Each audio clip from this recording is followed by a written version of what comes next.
So this large tree right here is an American sycamore tree.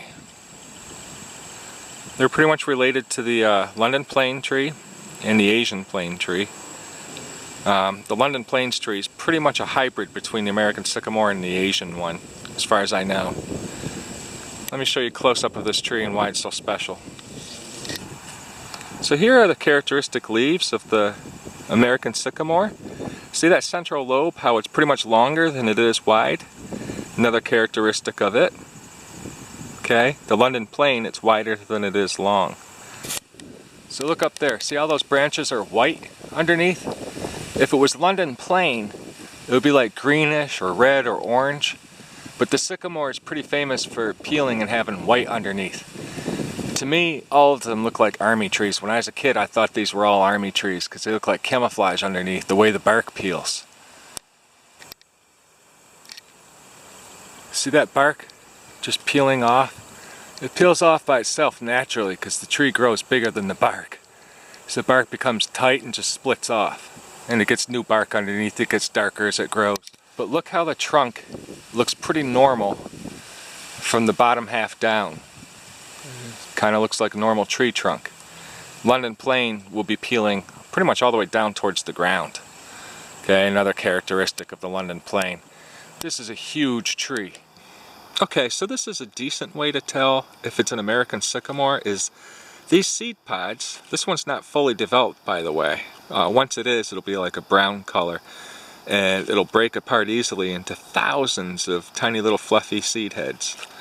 Very downy. However, the American sycamore often has these seed pods, if that's what you want to call them, growing in singles, hanging in singles. Whereas, say, the London plane, they might be growing in groups of 2 or 3. But it's not a hard fact. It's really difficult to tell these trees apart because of all the hybridizing between London plane, American sycamore, and the Asian variety and stuff. So that's one of the ways you can sort of tell. The leaves at the bottom, that's always varies too. Sometimes you have a straight thing going across, sometimes you have deep lobes. You can't rely on that solely to tell what species you have. For me, this is generally the best indicator, is the single seed pod. But all the different species generally have the same properties, so you can pretty much use them for the same application, okay? So it doesn't matter if you have the exact species. But as far as I know, for me, this is the best way to tell the American sycamore is the single seed pod and sometimes with the bark. Okay, so there are several reasons why I like these sycamore trees so much. One of them is the sap in it has very little sugar. So if you're in a survival situation and you're trying to get some water and you can't find any, you could always tap into this tree. Now you got to do your research on it because you don't just stick a hole in it. You got to go into the phloem, to where the sap layer is. Okay, you drill into there with a stick or a knife or something.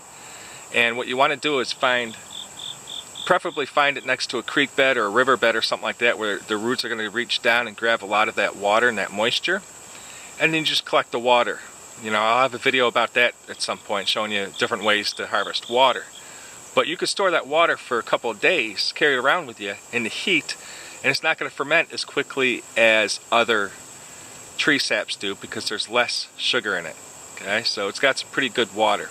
That's a dense wood, so it burns really hot, but it's really hard to get burning. Okay, so keep that in mind. Now, the other property I like about this is something that I don't get to experience firsthand. But if you get some pretty bad poison ivy, okay, and you've had it for a while and nothing's working, just collect some of the bark that these trees shed. Boil it up into a strong tea. You'll find the bark all over the ground. Pick up a bunch of it, put it in a pan, add some water, and boil it up until it's nice and rich and deep colored. Let it cool off and use it as a skin wash. And for some of my friends I've used this on, it's cured up their poison ivy pretty quickly. Really good stuff. Pretty cool, I mean. So there we go. Here's some bark. It took me literally about 15 seconds to collect this stuff off the ground. As you saw, the tree is constantly shedding bark. So it's easy to find this stuff. Okay? And a cool thing about the bark, I think, something I like about this bark, is the texture it has on it. Those beautiful lines, those little grooves. It just, I don't know why, but I just find that really cool. and satisfying. But so you boil this stuff up into a decent tea, let it cool, you know, and then use it as a skin wash. You don't drink it. And it'll get rid of your poison ivy in most cases. So, there you have it. American sycamore. Good tree, good fresh sap, you know, with very little sugar. Good poison ivy remedy. Good cover, great big leaves. Really neat stuff. Huge though, aren't they? These trees get really big. Let's see if I can actually get far enough away to show you how big this particular one is. So there we go, American sycamore. It stands out really nice against that blue fall sky, doesn't it? See all that white underneath? See all that white bark on the tree trunks? That's from the bark shedding off. As I said, it's white underneath. And it generally peels from halfway up the tree. You'll get a lot of white. But the lower half that's closest to the ground is pretty dark and looks like a normal tree trunk as far as the color's concerned. They like to grow by water too, by the way. And so thanks for watching my video, guys. I'm Chris Egnoto. You're watching Earth Skills Handbook. Feel free to hit like or subscribe for more videos, and question or comment below. See you later, guys. Hope to see you soon.